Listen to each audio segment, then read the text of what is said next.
este programa te vamos a contar qué sucedió en la cumbre de cambio climático en París y por qué se la considera exitosa. Cali, ¿qué pasó con las cumbres del clima de las últimas décadas que sistemáticamente todas han fracasado? La verdad es que es cierto cuando uno mira exactamente la lentitud con que se ha dado este proceso, pero también pensemos lo siguiente.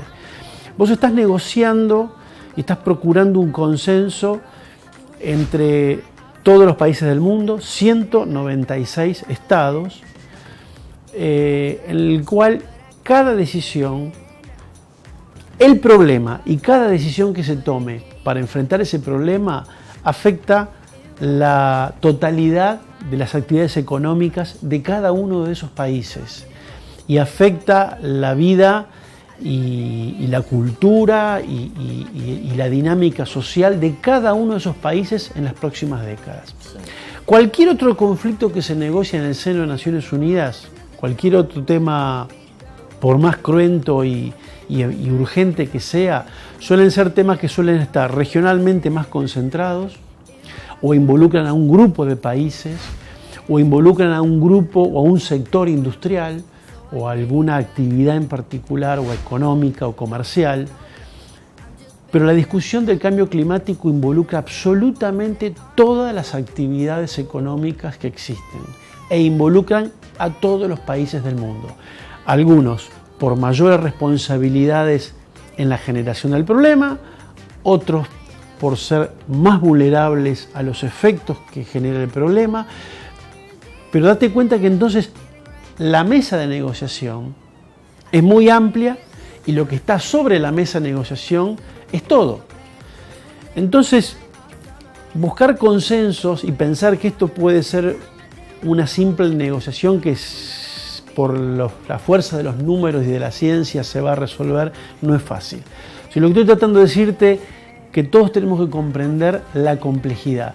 Cuando entendemos esa complejidad, podemos entender, primero, las dificultades y las demoras.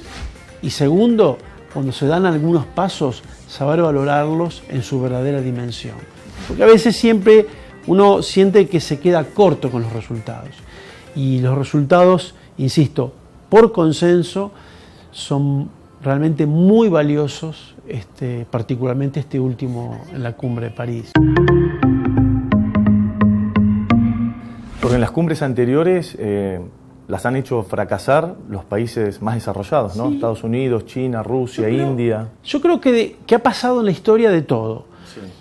Esto arranca, y se puede hacer un poquito de historia, esto arranca a finales de la década de los 80, cuando el tema emerge como un tema, una nueva realidad global.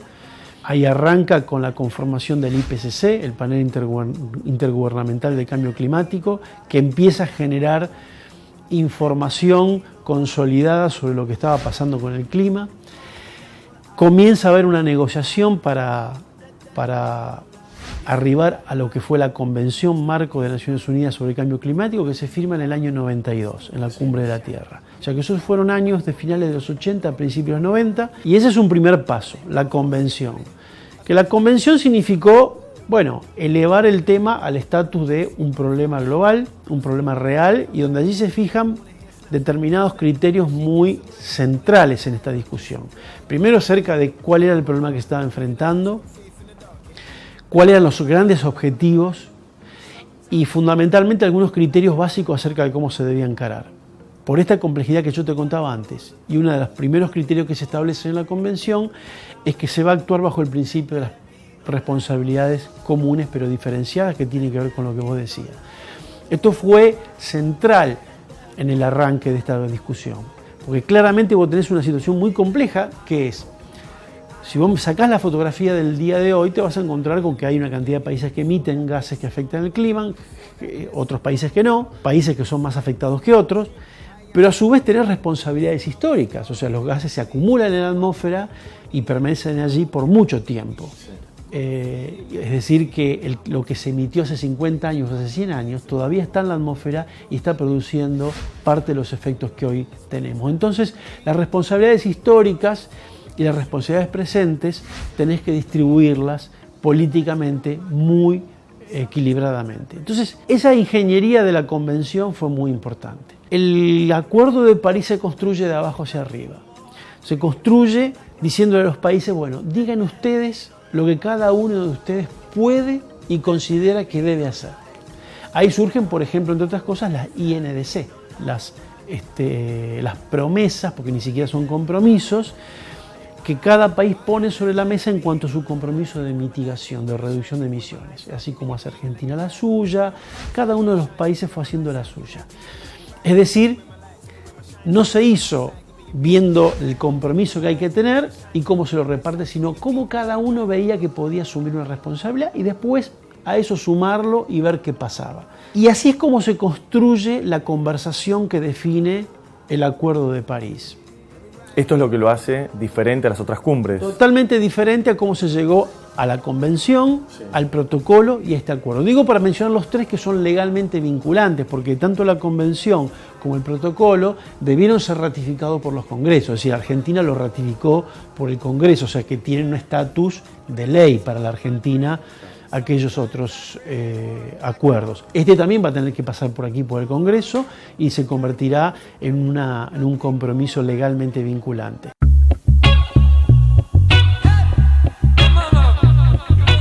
Las debilidades del Acuerdo de París tenemos que medirlas a la luz de que estamos reconstruyendo un consenso que nace de las cenizas y de los fracasos del Protocolo de Kioto, del proceso que condujo al fracaso de Copenhague y del esfuerzo de remontar estas negociaciones, porque después de Copenhague no sabíamos a ciencia cierta si seguía habiendo conversaciones o negociaciones climáticas. Y de esos fracasos se construyó este nuevo acuerdo. Entonces, cuando algunos dicen, esto es un gran acuerdo, depende. Si uno lo mira como la letra y lo compara con lo que dice la ciencia, uno dice, bueno, acá falta mucho. Ahora, si uno lo mira en el contexto histórico de cómo venimos trabajando y de cómo venimos fracasando, este es un acuerdo importantísimo, porque entre otras cosas, por primera vez, cosa que no lo hacía ni la Convención ni el Protocolo, establece una meta climática.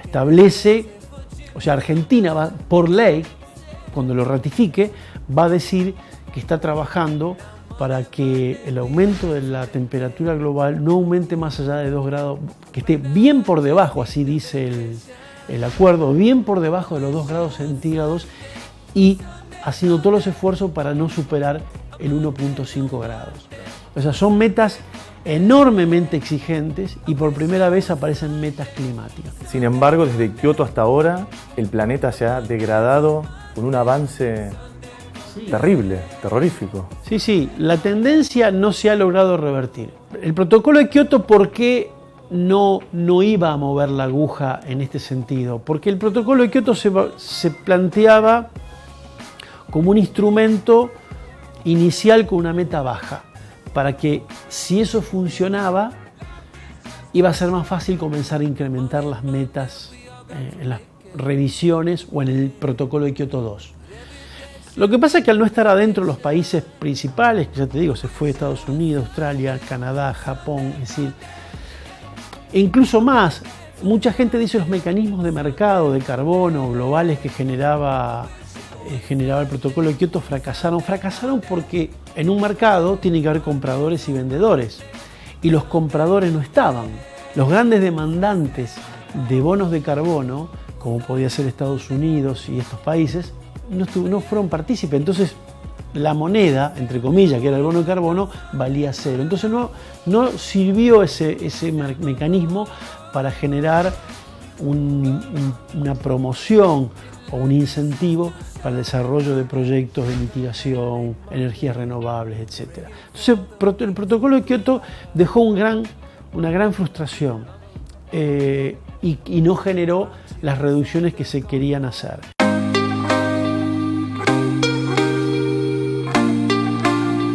Naya, has viajado a la cumbre de París en representación de los jóvenes mundiales. ¿Cómo fue esa selección? Fue un proceso bastante difícil. Creo que son 10 años de trabajo, estudio y voluntad, pero puntualmente a través del Foro de Juventud de la UNESCO, donde más de 400 jóvenes de más de 150 países presentaron sus propuestas y después de un proceso de selección nos eligieron a mi compañero de Filipinas y yo para representar a la juventud en la Copa. Solamente 2 jóvenes de todo el mundo. Exactamente. ¿Cómo ves las consecuencias del cambio climático con lo que está pasando hoy en el mundo? La verdad es que todo esto que estoy contando muestra un atraso fenomenal, que uno podría decir es un atraso, una demora en las negociaciones. No, es una demora en la cual estamos perdiendo la ventana de oportunidad para actuar y evitar los peores desastres. En la Argentina uno puede verlo, tenemos un régimen de precipitaciones que ha cambiado drásticamente en toda la zona centro y litoral del país, donde hay una curva ascendente en el nivel de precipitaciones. Eso es totalmente coincidente con lo que el IPCC señalaba como lo que podía ocurrir, pero además la manera en que se presentan esas precipitaciones han cambiado. Aparecen con mucha más frecuencia tormentas que se desarrollan en muy poco tiempo con mucha descarga de agua, es decir, tormentas severas de 60 a 100 milímetros en muy poco tiempo, en una o 2 horas. Y las ciudades no están preparadas para evacuar semejante cantidad de agua, ¿no? Totalmente, eso hace colapsar cualquier sistema pluvial en una ciudad, los canales, arroyos, la infraestructura vial, digamos, los puentes, todo está pensado para caudales que de repente se ven totalmente superados. Solo se pensaban en caudales de ese tipo, una recurrencia de 100 años y ahora ocurren cada 5 años. Entonces, todo eso significa que hay que adaptarse, que es adecuarse a un nuevo régimen de lluvias, pero creo que un termómetro también muy visible del cambio climático son los glaciares, ¿no? Los glaciares son, cuando uno mira las fotografías, puede ver cómo la retracción ha ido en aumento. Todo el sistema de glaciares en la Argentina está en franco retroceso, salvo algunos casos puntuales, pero que son glaciares que están estables. Todo lo que son glaciares de la zona de Cuyo, todos los glaciares de alta montaña, que van de la zona de Cuyo hacia el norte, que llegan hacia Bolivia y más arriba, todos esos glaciares tienen sus años contados. Los que no desaparecieron todavía. No desaparecieron, pero desaparecen en 20, 30, 40 años. Porque muchos ya no están más. No, algunos ya no están más.